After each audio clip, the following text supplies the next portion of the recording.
I want to show you real quick. This car had a evap problem, and the evap system is how the tank relieves its pressure. Also how fuel obviously makes fumes. That's how fires start, whatever. But we don't want those fumes going into the ozone layer or into the thing. So also, you know, people smelling them. There's a million different reasons. But the car produces fumes. Fumes get stored in the tank. Tank pressurizes. Just like if you take a gas can, seal it completely, it swells and sometimes pops.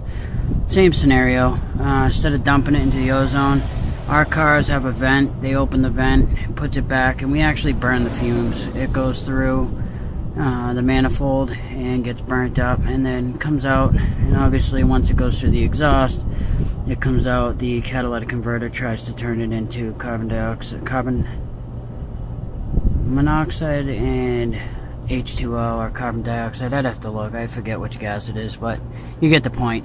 Anyways, we're going to replace this valve. I already did it, and I screwed up. I didn't make a video. It was late last night. I did 3 brake jobs out here. I wanted to get all the cars 100% this week. But I did promise to show you guys some stuff, so I am going to show you real quick. This code, I think it's P044. Also, you'll notice sometimes a lot of minivans and stuff, when you go to put gas, you can only do like $1 at a time. It'll click, click, click. Or you'll get an evap purge valve or a vent valve, and the vent valve is back in the canister. Purge valve's up in the front of the car. And I'm going to show you real quick, because this is so simple. To pay a garage $800 or $400, I would flip. And I'm going to show you another trick too. If you don't have the tool that I'm about to use, you can use a little hammer, a screwdriver, but I don't like getting stuff in my eyes, so I do something real quick. But you see right there, boom. See that hose? That hose goes into that connection. That connection goes into a plastic tank called the charcoal canister. I know it's dark in here, but that is the charcoal canister. So what you're going to do is, this connection is in the side of the tank. This side, you just saw the hose coming out of right here. You're going to twist this, pop it out, take a screwdriver or your fingernail if you're strong enough, push on the clip, push the wire off, and then you got the valve in your hand. Make sure the O-ring came off. It's right here. You can grease the O-ring a little. You're going to push this in the hole, and if you look on the front, there's 2 big slots and 2 small slots. So it only fits in, it'll fit in 2 ways, this way or this way. But you want it to be so the wire ends in the back. So you're going to start this way, push it in.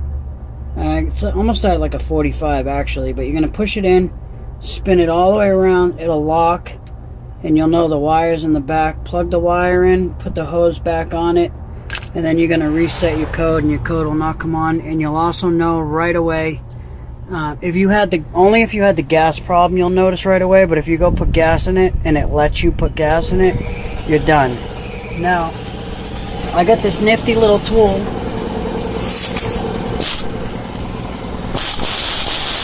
I'm gonna bang that on the frame a little bit, and all the rusty crap's gonna fall off, and that stuff won't go in my eyes. I'm gonna do that real quick. I'm gonna hook up the hose, and this project will be complete. I'm sorry guys, I'm gonna add some pictures and stuff, but then we're gonna start cleaning up, like all this. We're gonna scrub all these. Everything that we blasted with that tool, we're gonna mist with a little black paint. Again, like I said, never use undercoat.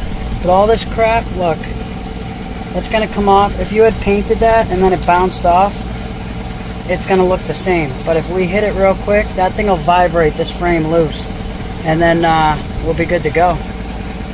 Mist a little black paint, it'll look brand new. But at least that way too, it stops the rust from growing. That's our #1 key. Alright guys, I gotta get this done.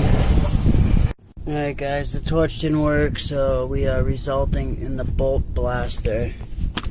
This thing is no joke. You can hear it humming.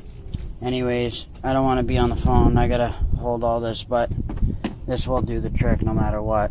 You just want to put it on there. Try not to touch any metal, because you'll burn the cloth, and if you burn the cloth, you'll have to get new wiring. The wiring's like $100, so get this done, and I'll be right back.